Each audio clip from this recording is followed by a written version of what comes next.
A model floating in a blank white space is a bit dull. That's why uMake lets you add an atmosphere to your model. To do this, first open the side panel, and then tap on the Photos panel.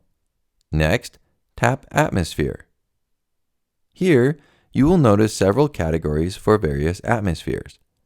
Tapping Color lets you select a custom color for your atmosphere. Tapping on the other categories will open up options for various custom-created atmospheres and 360-degree spherical images.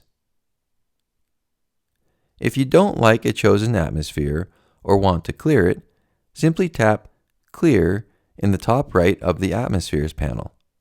That will revert to the default white working environment. Spend some time in the Atmosphere panel to explore the various environments you can surround your next creations with.